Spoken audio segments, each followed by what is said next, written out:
अस्सलाम वालेकुम स्टूडेंट, उम्मीद है आप सब खैरियत से होंगे और अपनी स्टडी को आप जारी रखे होंगे। ठीक है, तो आज हम देखते हैं आगे आपकी है क्लास 9।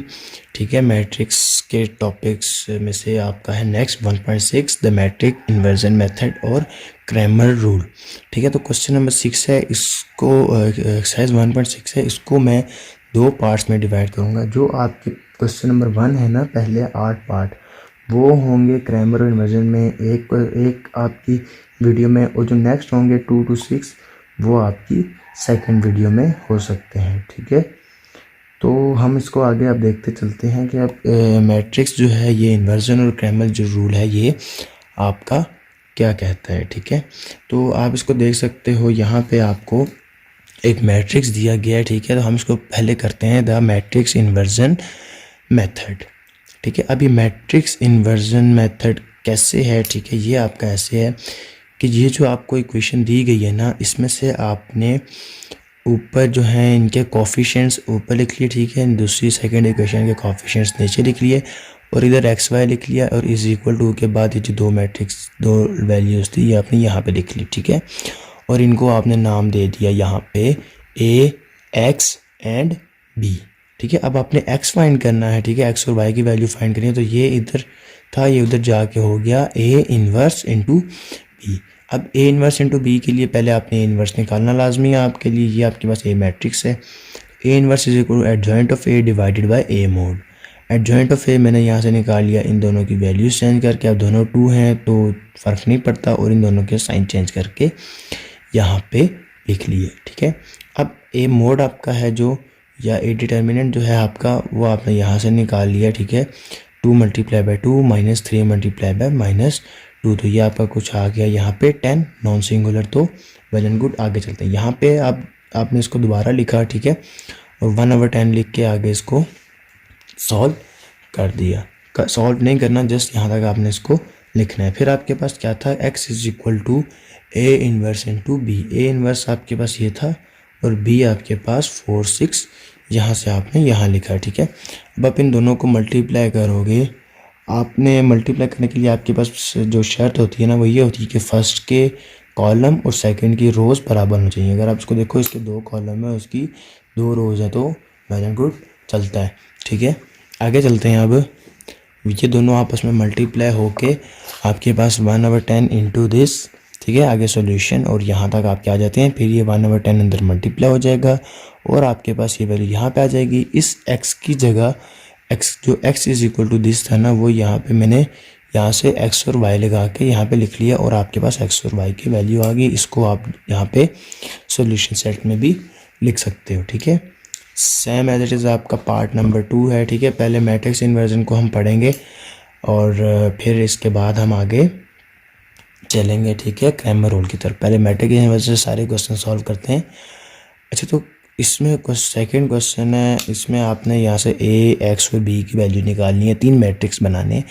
ए की वैल्यू है कि इसके कोफिशिएंट्स, तो 2 1 6 5, तो मैंने बना लिया 2 1 6 5 एक्स वाई, और ये 3 1 इधर तो सीधा सीधा लिखा हुआ है। ठीक है, इसको आपने ज़रा एहतियात से बनाना है। ठीक है, अब फिर एक्स फाइंड करना है आपने। ये इधर मल्टीप्लाई तो इधर जाके डिवाइड हो जाएगा, जो डिवाइड वाला ऊपर जाता है उसकी पावर -1 हो जाती है। ठीक है, तो ये A inverse B. A inverse आपको पता है adjoint of A divided by A mode, तो सेम आपका वही सारा चलेगा वापस बार बार बार बार। ठीक है, तो आपका क्या है यहाँ पे, adjoint of A is equal to this, A mod is equal to, आगे यहाँ पे सॉल्व हो के दिस। ठीक है, अब यहाँ पे पुट कर सकते हो 1/4 इज इक्वल टू, ठीक है, सेम एज इट इज़ यहाँ से लिख के। Now x is equal to a inverse of B. A inverse जो है आपके पास यहाँ से, आपके पास यहाँ से ये वैल्यू आ गई, वो आपने इधर लिख ली, और b की वैल्यू यहाँ पे लिख ली। ठीक है, same as it is column is equal to rows, तो हम इसको सॉल्व करते हुए चलते हैं। 5 मल्टीप्लाई बाई 3 प्लस -1 multiply by 1 -6 multiply by this 2 multiply by 1। ठीक है, ये आपस में ये ऊपर सॉल्व हो गया, यहाँ पे लिख लिया। ठीक है, नीचे सॉल्व हो गया, यहाँ पे लिख लिया। ये ऊपर आ गया 14, नीचे आ गया 16। अब ये 1/4 था, ये 4 नीचे जाके डिवाइड हो गया, और आपके पास यहाँ पे x और y की वैल्यूज़ यहाँ से आ जाती हैं। ठीक है, आप इनको ऐसे साइड में भी लिख सकते हो, या आप इनको सॉल्यूशन सेट भी बना सकते हो। ठीक है, अब आपके पास नेक्स्ट आ जाता है पार्ट नंबर 3। ये कुछ थोड़ा सा इजी है, ठीक है। जस्ट अब ये मैट्रिक्स बनाना सीख लो और इसका थोड़ा सा आपको वे याद होना चाहिए, बाकी ऐसा चाहिए कोई मुश्किल चीज़ नहीं है, ठीक है। तो इसमें कोई परेशान होने वाली बात नहीं है। थर्ड आपके पास आ जाता है 4x + 2y = 8 and 3x - y = -1। मैंने इनके यहाँ से कोफिशिएंट निकाल दिए, a, x और b बना लिया, यहाँ पे आप देख सकते हैं, ठीक है। और फिर x = a inverse of b। आपने x फाइंड करना है तो पहले आपने a इन्वर्स फाइंड करना है। a इन्वर्स फाइंड करने के लिए आपके पास तरीका होता है adjoint of a divided by a mode, ठीक है। तो adjoint of a divided by a mode आपने पहले एडजॉइंट ऑफ a निकाल लिया, ठीक है। इन दोनों की वैल्यू जो यहाँ पे आपको पोजीशन चेंज करके, इन दोनों के साइन चेंज करके, तो आपने यहाँ पे सॉल्व कर लिया। a मोड आपने अपने तरीके से निकाल लिया, ठीक है। नॉन सिंगुलर है तो आगे चलते हैं। आगे चले हम तो यहाँ पे हमने इसको यहाँ पे एडजस्ट करके लिख लिया। यहाँ पे इसको डिवाइड नहीं कर रहा, उसकी एक वजह यह है कि यहाँ पे ये फ्रैक्शन में हो जाएगा और फिर यहाँ पे आपको इसको मल्टीप्लाई करने में मुश्किल होगी, ठीक है। इसलिए इसको बाहर रखें, इसको बाद में एक ही बार हम डिवाइड कर लेंगे, ठीक है। तो a इन्वर्स की वैल्यू लिख ली, b की वैल्यू लिख ली, ठीक है। ये आपस में मल्टीप्लाई हो गए। मल्टीप्लाई होने के बाद आपके पास मैट्रिक्स कुछ इस टाइप का आ जाता है, ये, ठीक है। तो आपके पास ये मैट्रिक्स आ गया। यहाँ पे माइनस इससे मल्टीप्लाई हुआ तो इसके साइन चेंज हो जाएंगे और 10 से ये डिवाइड हो गए। अपने जो भी इसके पास टेबल्स आपके आते हैं वो आप इससे मल्टीप्लाई करोगे और यहाँ पे सॉल्व कर दोगे, ठीक है। तो नेक्स्ट अब आपके पास है पार्ट नंबर 4। पार्ट नंबर 4 भी आपका inversion rule, matrix inversion rule वैसे बहुत इजी है, ठीक है, क्योंकि आपने लास्ट एक्सरसाइज में पढ़ा है। क्रैमर रूल आपके थोड़ा मुश्किल पड़ेगा, ठीक है। तो आप मैट्रिक्स इन्वर्जन की भी प्रैक्टिस करें, क्रैमर की ज़्यादा प्रैक्टिस करें, ठीक है। तो इसमें क्या है आपका, यहाँ पे a, b और c आपने निकालिए। 3 - 2 5 - 2 सेम, x y -6 -10, ठीक है। तो यहाँ से आपने निकाली x = a inverse of b। फिर दोबारा वही बात है, a inverse = adjoint of a divided by a mode, ठीक है। Adjoint of a divided by a mode, आपने एडजॉइंट ऑफ a निकाल लिया, a मोड निकाल लिया, आपके पास 4 आ जाता है, ठीक है। दोबारा आपके पास है a इन्वर्स = दिस, ठीक है। तो आपने यहाँ पे 4 था, ये डिवाइड हो रहा है तो 1/4 कर दिया और एडजॉइंट ऑफ a आपने अंदर लिख दिया, ठीक है। Now x = a inverse of b। a inverse की ये वैल्यू आपने यहाँ पे लिख ली। इसको पहले मल्टीप्लाई नहीं करना, ठीक है। बहुत बेवकूफ़ी वाली बात है, ये बहुत आपके लिए यहाँ पे हार्ड हो जाएगा। इसको पहले फ्रैक्शन में, इसको फ्रैक्शन में ले आओगे, फिर बाद में यहाँ पे मल्टीप्लाई करने में बहुत मुश्किल होगी, ठीक है। गलतियाँ करोगे, टाइम वेस्ट होगा, ज़्यादा कैलकुलेशन होगी, तो आपने इसलिए इसको बाहर रखना है और इसको आगे आपने सॉल्व करते जाना है, ठीक है। हमने इन दोनों को मल्टीप्लाई करके यहाँ पे यहाँ तक सॉल्व कर लिया। ये 1/4 था, ये हमने अंदर मल्टीप्लाई कर लिया, तो आपके पास -2 0 x और y की वैल्यूज़ आपको मिल जाती हैं, ठीक है। फिर आपके पास नेक्स्ट आ जाता है पार्ट नंबर 5। पार्ट नंबर 5 में अगर आप देखो, दोबारा आपको मैट्रिक्स दिया गया, आपने इसके कोफिशिएंट निकाल लिए, ठीक है। फिर x की वैल्यू निकाल ली, फिर b के वैल्यूज़ या इंट्रीज आपने फाइंड करके मैट्रिक्स बना दिए, ठीक है। यहाँ पे मल्टीप्लाई होता होता जाके इन्वर्स हो गया। फिर a इन्वर्स के लिए आपने किया a mode, a adjoint of a divided by a mode, ठीक है। तो एडजॉइंट ऑफ a निकाल लिया पहले, या पहले आप डिटर्मिनेंट भी निकाल सकते हैं। अब देखिए डिटर्मिनेंट, अगर आप यहाँ पे पहले डिटर्मिनेंट निकालें तो determinant = 0। So a is a singular matrix, hence the system of linear equation has no solution, ठीक है, या इट इज़ नॉट पॉसिबल। आप देख सकते हो यहाँ पे मैट्रिक्स = 0 आ जाता है, ठीक है। नेक्स्ट अब आपको ये यहाँ पे आप देखो 6 क्वेश्चन है आपका। 4x + y = this, -3x - y = -5। यहाँ से आपने कोफिशिएंट्स निकाल लिए, यहाँ पे x और b निकाल लिया, ठीक है। x = this, x = a inverse of b, ठीक है। a inverse = adjoint of a divided by a mode. Adjoint of a आपने निकाल लिया, यहाँ पे एडजॉइंट ऑफ a निकालने के बाद आपने यहाँ पे a मोड निकाल लिया। a मोड निकालने के बाद आपने क्या किया, यहाँ पे इसको देखा कि ये नॉन सिंगुलर है तो आप आगे चले, इसको यहाँ पे आपने लिख दिया, ठीक है। अब a inverse of b, a inverse की वैल्यू आपने यहाँ से यहाँ लिख दी, b इसके साथ लिख दिया, ठीक है। तो आपने क्या किया, यहाँ पे देखा कि इसको साथ इन दोनों को मल्टीप्लाई करके आप ये सारे स्टेप्स कैलकुलेट करते करते यहाँ तक पहुँचे। फिर ये -1/1 1 से डिवाइड करने से कोई फ़र्क नहीं पड़ता, -1 से मल्टीप्लाई करने से जस्ट इनके साइन चेंज हो जाएंगे, तो आपके पास यहाँ पे सॉल्यूशन आ जाता है। ठीक है, नेक्स्ट चलते हैं अब पार्ट नंबर 7 की तरफ। तो पार्ट नंबर 7 आपको क्या कहता है? ठीक है, पार्ट नंबर 7 आपको कहता है कि if this is equal to this, ठीक है, देन फाइंड एक्स। तो आपने यहाँ से इसके मैट्रिक्स बना लिए ए और बी। ठीक है, ए और बी मैट्रिक्स बनाने के बाद आपने क्या किया? मैट्रिक्स बनाने के बाद आपने इसको एक्स को फाइंड करने के लिए ए इनवर्स बी कर दिया। फिर ए इनवर्स निकालने के लिए एडजॉइंट ऑफ ए और ए मोड निकाला। ठीक है, एडजॉइंट ऑफ ए फाइंड किया पहले, फिर ए मोड फाइंड किया जो नॉन सिंगुलर है। तो हम आगे चले इसको इस अरेंजमेंट में लिख के आपने x is equal to A inverse of b में पुट कर दिया। ठीक है, इसको फ्रैक्शन में नहीं लाना, पहले इन दोनों को पुट करना है। ये चीज़ मैं बार बार इसलिए कह रहा हूँ कि ये आपके दिमाग में बैठ जाए कि इसको फ्रैक्शन में नहीं लाना, ये आपके लिए बहुत मुश्किल हो जाएगा। ये काम सबसे एंड पे करना है। ठीक है, ये डिवाइड वाला काम सबसे एंड पे करना है। तो आगे आप देखो, अगर आप हमने इन दोनों को मल्टीप्लाई कर दिया, 1/14 था, हमने इसको बाहर ही रखा। ठीक है, 1/14 दिस यहाँ पे सॉल्व हो गया यहाँ तक आगे। ठीक है, हमने इसको मल्टीप्लाई कर दिया यहाँ पे, 14 1 14 2 माइनस माइनस प्लस, ये ज़ीरो के साथ मल्टीप्लाई हुआ, कोई फ़र्क नहीं पड़ता, ज़ीरो। तो आपके पास ये इक्वेशन आ गई। ठीक है, नेक्स्ट अब आपके पास है question number 8, if this is equal to this, ठीक है, then find x and y. दोबारा आपने मैट्रिक्स बना लिए, 3 -4 1 2। ठीक है, एक्स वाई 4 8। ठीक है, A matrix A X is equal to A inverse of B, A inverse is equal to adjoint of A divided by A mod, adjoint of A is equal to this, A mod is equal to this.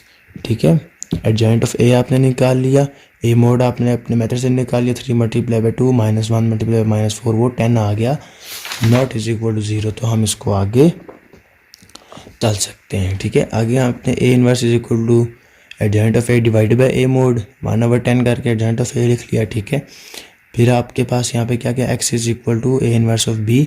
ठीक है, इसको fraction में नहीं लाना, पहले इन दोनों को multiply करना है। पहले आपने इन दोनों को मल्टीप्लाई किया, फिर आपके पास यहाँ तक सॉल्यूशन आ गया, फिर आपने इस 10 को डिवाइड किया और आपके पास एक्स और वाई की वैल्यूज़ आ जाती हैं। ठीक है, अच्छा, तो नेक्स्ट अब आपके पास है क्रैमर रूल। अभी क्रैमर रूल कैसे सॉल्व करते हैं इसको हम देखते हैं। पहले स्टार्टिंग आपके पास मेथड सेम है। ठीक है, आपने ए एक्स और बी निकाली, लेकिन यहाँ पे इन्वर्स नहीं करना। अगर आप इसको उधर लेके जाके इन्वर्स करेंगे तो वही इन्वर्जन मेथड बन जाएगा। यहाँ पे आपने सबसे पहले क्या करना है, A mod is equal to this. पहले आपने ए मोड निकाल के देखना है कि वो सिंगुलर तो नहीं है। अब ये नॉन सिंगुलर है तो हम आगे चलते हैं। यहाँ पे x फाइंड करने के लिए आपके पास मेथड है A X, determinant of A x divided by A X. अब ये ए एक्स क्या है? ए एक्स ये है कि आपके पास जो ए मैट्रिक्स है ना, ठीक है, और ये बी मैट्रिक्स है, इसकी रो, इसका कॉलम को उठा के ए एक्स में आपने फर्स्ट कॉलम से रिप्लेस करना है। ठीक है, तो मैंने 4 6 को इससे रिप्लेस कर दिया, तो ये मैट्रिक्स बन जाएगा 4 6 -2 + 2। तो ये आपके पास देख सकते हैं 4 6 -2 + 2। ठीक है, मैंने इसका डिटर्मिनेंट फाइंड किया, मेरे पास ये आ गया। ए मोड मैंने पहले से फाइंड किया हुआ था, तो फिर यहाँ पे मेरे पास, मैं इसको यहाँ पे पुट करके 2 ले सकता हूँ। ठीक है, आंसर दोनों के सेम आएंगे। इन्वर्जन में आपने जो पहले इन्वर्जन मेथड किए और अभी जो क्रैमर रूल करें, जो दोनों क्वेश्चन है सेम क्वेश्चन है, दोनों मेथड से आंसर एक ही आएगा। ठीक है, similarly y is equal to a y, determinant of a y divided by A mod. अब ए वाई क्या है, जैसे मैंने ए एक्स में बी को, इस कॉलम को मैंने रिप्लेस किया था फर्स्ट के साथ, ए वाई में मैं क्या करूँगा, इस कॉलम को रिप्लेस करूँगा सेकंड के साथ। ठीक है, तो मैंने यही किया कि 2 3 को सेम एज इट इज़ लिख दिया और इस 4 6 को मैंने इससे रिप्लेस करके मैंने यहाँ पे लिख दिया। ठीक है, आप देख सकते हैं। फिर इसका मोड निकाल लिया आपने सेम मेथड से, जो कि मेरे पास 0 आ गया। 0 आने के बाद मैंने इसको वापस इसी के अंदर पुट किया।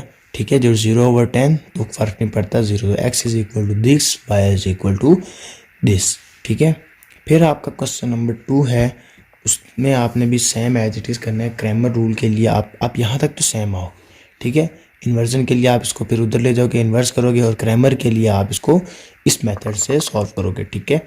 अब क्या करोगे यहाँ पे कि पहले ए का मोड लोगे। अब ये नॉन सिंगुलर है तो हम आगे चलते हैं, ठीक है। फिर दोबारा आ गया x is equal to determinant of A x divided by ए।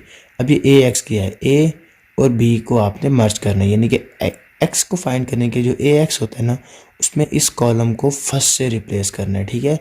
और ए वाई के लिए इस कॉलम को सेकंड से रिप्लेस करना है, ठीक है। बाकी सारा सेम है। अब ए एक्स में मैंने 3 1 को इससे रिप्लेस कर दिया, ठीक है। तो 3 1 और 1 5, ठीक है। आप देख सकते हैं 3 1 1 5, मैंने इसका मोड ले लिया 14। तो दोबारा मैं इसको डिटर्मिनेंट में पुट करके अपना x फाइंड कर सकता हूँ। फिर सिमिलरली यहाँ पे है y is equal to a y a mod, ठीक है, divided by A mod. A y मैं कैसे फाइंड करूँगा, यहाँ पे इसको मैं सेकंड कॉलम से रिप्लेस करूँगा, ठीक है। आप यहाँ पे देख सकते हैं इसमें कि मैंने यहाँ पे किया 2 6 और 3 -1, ठीक है। मैंने इसको रिप्लेस करके इसका मोड निकाला, जो कि मेरे पास आ जाता है यहाँ पे -16, ठीक है। -16 के बाद मेरे पास ये हमारा फार्मूला था, इसके अंदर मैंने पुट करके इसके x और y फाइंड कर लिए, ठीक है। अगर आपको कहीं नहीं समझ आती तो आप पॉज करके देख सकते हैं, ठीक है। इसके अलावा भी अगर आपकी प्रॉब्लम है तो आप मुझे कमेंट सेक्शन में बता सकते हैं, ठीक है। अच्छा, नेक्स्ट फिर आपके पास है पार्ट नंबर 3। अब पार्ट नंबर 3 में आपने दोबारा से वही सेम तरीके से आपने ए एक्स और बी निकालना है, और सबसे पहला काम आपने करना है ए का मोड फाइंड करना, ठीक है, या ए का डिटर्मिनेंट फाइंड करना। आपने ए का डिटर्मिनेंट फाइंड कर लिया तो आपके पास ये नॉट इज इक्वल टू 0 आया, तो हम आगे बढ़ते हैं। x is equal to determinant of A x divided by determinant of A x के लिए आप क्या करेंगे, इस कॉलम को इससे रिप्लेस करेंगे, ठीक है, फर्स्ट कॉलम से। ए एक्स के लिए b को जो इक्वल टू के बाद है b, उसको आप रिप्लेस करेंगे फर्स्ट कॉलम से, ठीक है। तो आपने यही किया, यहाँ पे 8 -1 को फर्स्ट कॉलम में रिप्लेस कर दिया, और इसको सेम एज इट लिख के डिटर्मिनेंट लेके x is equal to this put करके आपने आंसर निकाली, ठीक है। फिर सेम एज इट इज़ अब आपके पास नेक्स्ट आ जाता है पार्ट, इसका सेकंड जो है हिस्सा जो है वो y is equal to a y. और ए वाई के लिए मैंने क्या किया, सेकंड कॉलम में इसको रिप्लेस किया, ठीक है। और फिर इसका मोड निकाल के फिर इसको यहाँ पे पुट करके आपका मैंने y फाइंड करके यहाँ पे सॉल्व कर लिया, ठीक है। फिर नेक्स्ट चलते हैं पार्ट नंबर 4 की तरफ। ए एक्स और बी आपने फाइंड कर लिए, इनके कोफिशिएंट्स विद साइंस, ठीक है। इधर भी विद साइंस आपने लिखने हैं, साइन लाजमी लिखने।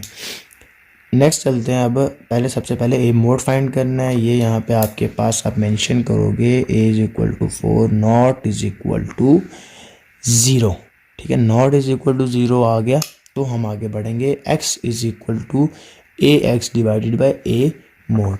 ए एक्स में आप क्या करते हो, ए एक्स में आप करते हो कि इस कॉलम को फर्स्ट से रिप्लेस करते हो, और ए वाई में क्या करते हो, इस कॉलम को सेकंड से रिप्लेस करते हो, ठीक है।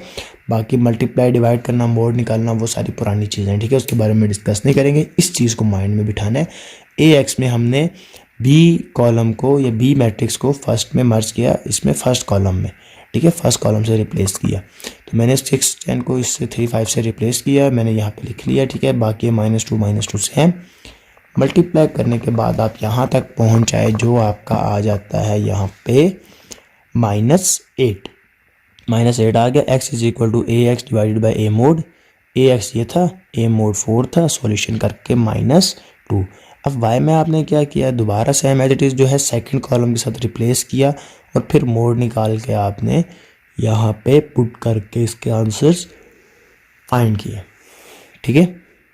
नेक्स्ट आप देखें पार्ट नंबर 5।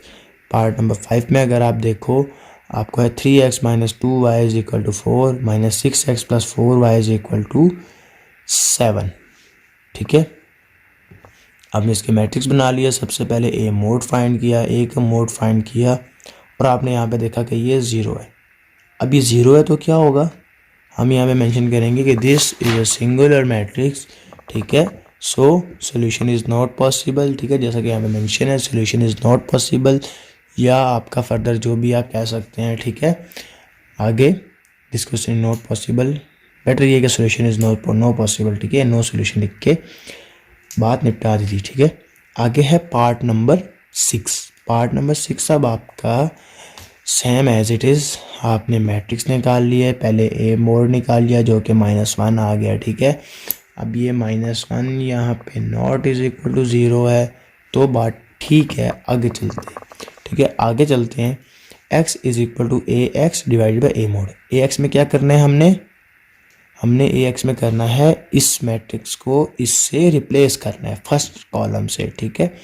मैंने इस मैट्रिक्स को फर्स्ट कॉलम से रिप्लेस कर दिया, ठीक है। और फिर मैंने आगे इसको यहाँ पे सॉल्यूशन करके आगे इसका मोड निकाल के मैंने सॉल्यूशन फाइंड कर लिया, ठीक है।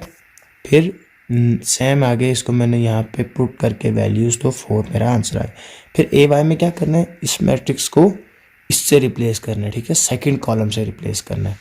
तो क्या आप यहाँ पे देख सकते हैं, मैंने इसको सेकंड कॉलम से रिप्लेस किया 9 - 5 से, ठीक है। और फिर इसको आगे सॉल्यूशन करके 7 आपके पास वैल्यू आ जाती है, ठीक है। फिर उसको वापस इस फार्मूला में पुट करके आपके -7 आ गया, जो आपने यहाँ पे लिख लिया, ठीक है। फिर आपके पास पार्ट नंबर 7 है। पार्ट नंबर 7 अब क्या है, पार्ट नंबर 7 अगर आप देखो तो आपके पास सेम आपने इसकी वैल्यूज़ बना ली, ठीक है, ए एक्स और बी। पहले आपने ए मोड फाइंड किया, ए मोड आपने फाइंड किया। ए मोड आपके पास यहाँ पे सॉल्यूशन के बाद -14 आ गया, ठीक है। Not is equal to 0, well and good. आगे चलते हैं, x is equal to A x divided by A mod. इस फार्मूला में बच्चे कंफ्यूज होते हैं कि ये ए एक्स क्या है। ए एक्स को आपने बिल्कुल माइंड में बिठा लेना है। मैं हर क्वेश्चन में आपको जो बाकी मेथड है वो स्किप करते आ रहा हूँ, क्योंकि वो आपने पढ़े हुए हैं। ये ए एक्स नहीं है, इसको मैं लाजमी यहाँ पे डिफाइन करता हूँ कि ए एक्स क्या है। इस मैट्रिक्स को फर्स्ट में कॉलम के साथ रिप्लेस करना है, ठीक है। इस कॉलम को फर्स्ट कॉलम के साथ रिप्लेस करके इसके अंदर लिखना है, ठीक है। इसको इसकी रिप्लेसमेंट करनी है, इसकी और इसकी, ठीक है। तो ये 4 - 10 इधर आ जाएगा, 4 - 10, और ये -2 सेम एज इट इज़, ठीक है। आप यहाँ पे ए मोड यहाँ पे आप देख सकते हो फाइंड हुआ है। अब now x is equal to A x divided by A, यहाँ पे वैल्यूज पुट करके x इज इक्वल टू 2, और ए वाई में क्या करोगे, इस कॉलम को सेकेंड कॉलम के साथ रिप्लेस आप कर सकते हो, ठीक है। और आप ऐसा ही करोगे जैसा कि यहाँ पे देखो 4 - 10 सेकेंड कॉलम के साथ रिप्लेस हुआ है। और यहाँ पे आगे इसका मोड फाइंड किया है। पुराने तरीके से मोड फाइंड करने का कोई नया तरीका नहीं है, ठीक है। और आपने यहाँ पे वैल्यूज़ पुट करके आपके डिवाइड करके जैसे भी सॉल्यूशन हुआ आपने y की वैल्यू निकाल के x की वैल्यू निकाल के लिख ली, ठीक है। पार्ट नंबर 8 अगर आप देखो तो आपको यहाँ पे वैल्यूज़ दी गई हैं, ठीक है। 2 इक्वेशंस दी गई हैं। इन 2 इक्वेशन में आप क्या करोगे, इन 2 इक्वेशंस के अंदर आप यहाँ पे पुट करोगे इनके मैट्रिक्स में बना के वैल्यूज़, ठीक है। सबसे पहले आप ए मोड लोगे, ए मोड आपको लेना आता है, ठीक है। जो आपके पास 10 आ गया, नॉट इज इक्वल टू 0, तो आगे चलते हैं, ठीक है। x is equal to A x divided by A mod. अभी ए एक्स क्या है, इस कॉलम को फर्स्ट कॉलम के साथ रिप्लेस करना है, ठीक है। इस कॉलम को इस कॉलम के साथ रिप्लेस करेंगे। फर्स्ट कॉलम की जगह आपने 48 या इक्वल टू के बाद जो ये कॉलम है ये लिखना है, ठीक है। और फिर उसका मोड लेना है। तो मैंने ऐसा किया 48 लिख के, ठीक है। और इसका मैंने मोड निकाला जो कि मेरे पास 40 आ जाता है, ठीक है। फिर मोड निकालने के बाद मैंने इसके अंदर पुट कर दिया, और मैंने पुट करने के बाद मेरे पास आंसर आ गया x is equal to 4। Similarly आपके y is equal to a y. अब मैंने 48 यहाँ पे फर्स्ट कॉलम के साथ रिप्लेस किया था, अब मैंने सेकंड कॉलम के साथ रिप्लेस करना है ए वाई के लिए। ए वाई के लिए मैंने सेकंड कॉलम के साथ रिप्लेस किया, बाकी determinant same as it is जो कि 20 आ गया। फिर मैंने y is equal to a determinant of a y divided by a determinant में यहाँ पे वैल्यूज़ पुट करके y इज इक्वल टू 2 मैंने सॉल्व कर लिया, ठीक है। तो इस तरह से आपके होंगे क्रैमर रूल और इन्वर्जन मेथड, ठीक है, मैट्रिक्स इन्वर्जन मेथड। तो नेक्स्ट मैं आपसे टू क्वेश्चन नंबर 6 मैं आपको नेक्स्ट वीडियो में बताऊंगा, ठीक है, क्योंकि ये वीडियो बहुत लेंथी हो जाएगी और हो सकता है मैं इस वीडियो के साथ अटैच कर दूं, ठीक है। तो आप चैनल को सब्सक्राइब करके रखें, बेल आइकन में क्लिक करके रखें और अपने फ्रेंड्स के साथ शेयर करें, ठीक है। और अगर आपको इससे हेल्प मिलती है तो आप लाजमी इसको लाइक करें। और अगर आपको इसमें कोई भी मुश्किल आती है, ठीक है, किसी मेथड की किसी चीज़ की समझ नहीं आती, कोई आपको लगता है आप इसे सजेशन देना चाहते हैं कि इसमें जो है सर आप फ़लाँ चीज़ ऐसे अगर समझाएं, डिटेल से समझाएं, या ये आप स्किप करें, ठीक है, या जिस तरह भी आप कहते हैं कुछ वीडियो क्वालिटी या और कुछ आपको नहीं ठीक मिल रहा, ये साउंड की प्रॉब्लम है, मेक श्योर कि मैं अपनी तरफ से तो पूरी कोशिश करता हूँ कि हर चीज़ well and good and perfect हो, ठीक है। लेकिन फिर भी कुछ रह जाती हैं चीज़ें, तो आप इसके बारे में आप मुझे गाइड करेंगे और मैथ्स के हवाले से मैं आपको गाइड करूँगा, ठीक है। तो चैनल को सब्सक्राइब करके रखें। इंशाल्लाह मिलते हैं नेक्स्ट वीडियो में। तब तक के लिए प्रैक्टिस करें, because practice make a man perfect, ठीक है। तो गुड लक, अल्लाह हाफिज़।